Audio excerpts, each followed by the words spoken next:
का स्क्रीन पे। Meanwhile Nifty 55,900 के पैच को हिट करता हुआ कुछ देर बाद जब कॉल्स पूरी हो जाएंगी तो मैं दो स्ट्राइक्स को देखूंगा। 24 एक दो कॉल रेडी रखिएगा और एक 56,000 की निफ्टी बैंक की कॉल रेडी रखिएगा।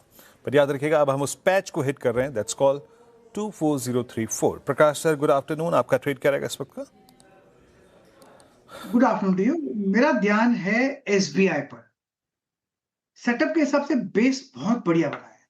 अब एसबीआई ट्रेड करे 1067 पर और स्टॉप लगाएंगे 1060 का, मतलब ₹7 का स्टॉप लगाएंगे। टारगेट हो गए 1080। अगर स्पिल ओवर ट्रेड भी बन जाता है नेक्स्ट वीक के लिए तो भी चलेगा। मेरे ख्याल से 1100 तक भी जा सकता है। तो इस सेटअप के हिसाब से वहां तक पुल पॉसिबल है 1100 का, लेकिन trading point of view 1080 SBI. Okay, SBI पसंद आ रहा है। गाबा को डेज हाई पर कर रहा है कारोबार 2.5% से ज्यादा की तेजी के साथ। खरीदारी की राय इन स्तरों पर गाबा की तरफ से। मानस जी गुड आफ्टरनून, बताइए आपके पिक। गुड आफ्टरनून शेयर जी। तो देखिए फेडरल बैंक में खरीदारी करने की राय रहेगी। फेडरल बैंक में एक छोटा सा करेक्शन पिछले 2 दिनों में देखने को मिला था, लेकिन आज रैली रिज्यूम हुई है। एक रेजिस्टेंस था 290 रुपए का, स्टॉक ने उसको ब्रेक किया, बेहतर वॉल्यूम देखने को मिले हैं, तो पिछले हाई की तरफ जाने की कोशिश कर रहा है फेडरल बैंक। करंट लेवल्स पे खरीदारी करने की राय रहेगी। 288 रुपए के स्टॉप लॉस से 297 के टारगेट आपको देखने को मिल सकते हैं 297 के। ये कैश लेवल्स है। चाहे तो 290 वाला कॉल ऑप्शन जो 8 रुपए 25 पैसे पे ट्रेड हो रहा है, उसमें 5 रुपए 90 पैसे के स्टॉप लॉस लगा ले और 12.5 रुपए के टारगेट सेट करें। ओके, फेडरल बैंक, ये मानस की सुबह भी कॉल थी फेडरल बैंक और 290 की स्ट्राइक आपको पिक करनी है 8 रुपये 20 पैसे पे ट्रेड करते हुए। सोमिल गुड आफ्टरनून, आपका trade. Good afternoon to everyone. मेरी ट्रेड होगी मदरसन पे। मदरसन में एक डाउनवर्ड स्लोपिंग ट्रेंड लाइन ऊपर की तरफ टूटी है। इनफैक्ट एक एंडिंग डायगोनल पैटर्न भी है जो ऊपर की तरफ टूटा है with a gap 2040 daily moving average के ऊपर चल रहा है। मैं समझता हूं कि ये जो बाउंस आ रहा है वो और ऊपर तक जा सकता है। The medium term outlook also looks good to me. यहाँ पर स्टॉप लॉस रखेंगे 117 और टारगेट होगा 129 पर। ओके, संवर्धना मदरसन, सोमिल जी को पसंद आ रहा है खरीदारी की राय इन स्तरों पर। पंकज जी गुड आफ्टरनून, बताइए आपकी ट्रेड।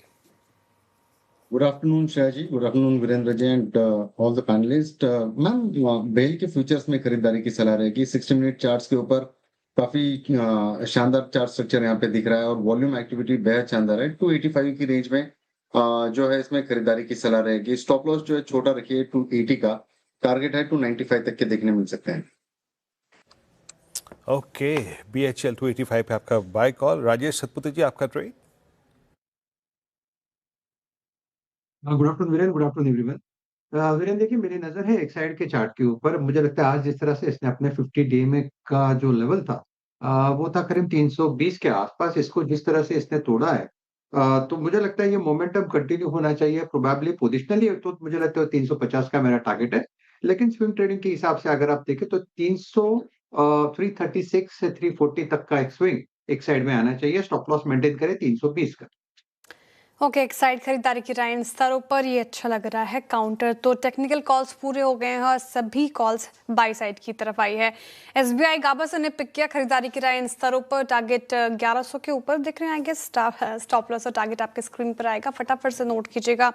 फिर मानस जी जा रहे हैं फेडरल बैंक के साथ। यहाँ पर खरीदारी की राय उन एसबीआई के तो 1100 तक के टारगेट हैं जैसे कि मैं बता रही थी और 1060 का स्टॉप लॉस। फेडरल बैंक में आपको 290 की कॉल लेनी है।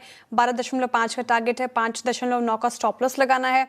संवर्धना मदरसन ये पिक करने की सलाह है सोमिल जी की तरफ से। अच्छा कर रहा है काउंटर, 129 के टारगेट हैं, 117 का स्टॉप लॉस लगाना है। पंकज जी कह रहे हैं कि बीएचईएल के साथ जाएंगे। पूरे स्पेस में अच्छी खासी रैली, इस पर्टिकुलर काउंटर ने भी अच्छे रिटर्न्स दिए हैं बनाकर। तो 295 के टारगेट है, 280 का स्टॉप लॉस। और राजेश सातपुते जी की तरफ से एक साइड बताया गया है। स्ट्रेंथ यहाँ पर भी नजर आ रही है, लेकिन 320 के स्ट्रिक्ट स्टॉप लॉस के साथ 340 के लिए आप इसे चेज कर सकते हैं। इस मार्केट में आपका फंडामेंटल आइडिया क्या हो ये भी समझना जरूरी है। स्नेहा जी से बातचीत करते हैं। स्नेहा जी गुड आफ्टरनून, स्वागत है आपका कार्यक्रम में। मैम बताइए, मार्केट में अच्छी तेजी बरकरार, ऐसे में कौन सा स्टॉक आएगा आपकी तरफ से? गुड आफ्टरनून सभी को पैनलिस्ट में। तो मेरी पिक आज संवर्धना मदरसन ही है फंडामेंटल फ्रंट पे भी। जो ओवरऑल ऑटो एंड कंपनीज है उनके Q4 में नतीजे काफी बेटर एक्सपेक्टेड है, स्पेशली ऑटो OEM के कंपैरिजन में 20% plus kind of growth expect कर रहे हैं। तो उसमें संवर्धना मदरसन मेरी टॉप पिक रहेगी, बिकॉज ये कंपनी बेनिफिट करेगी फ्रॉम राइजिंग प्रीमियमाइजेशन एंड जो ओवरऑल जो हम EV ट्रांजिशन जो हम देख रहे हैं, इनके दोनों ही auto segment non auto segment में ऑर्डर बुक काफी रोबस्ट है। इनफैक्ट नॉन ऑटो सेगमेंट में जो इन्होंने एरोस्पेस में निवेश किया है वहां पे बहुत ही स्ट्रॉन्ग फुटिंग इन्होंने बनाई है। एंड प्लस साथ ही जो इंडिया ने कई सारे बायलैटरल अग्रीमेंट्स जो एंटर किए रिसेंटली कई कंट्रीज के साथ, उसका कहीं ना कहीं कंपनी को बेनिफिट मिलेगा, बिकॉज इनकी काफी ग्लोबल प्रेजेंस है और इन्होंने रिसेंटली काफी एक्विजिशंस किए थे जिससे इनकी प्रेजेंस और स्ट्रेंथन हो जाते हैं। ओवरऑल पोर्टफोलियो काफी वेल डाइवर्सिफाइड है, तो इसे लॉन्ग टर्म के लिए आप देख सकते हैं with a target price of 148। Okay, Samvardhana Motherson ये फंडामेंटल लिहाज से भी स्नेहा जी को पसंद आ रहा है और सोमिल जी ने टेक्निकल पर्सपेक्टिव से भी इसको चुना। और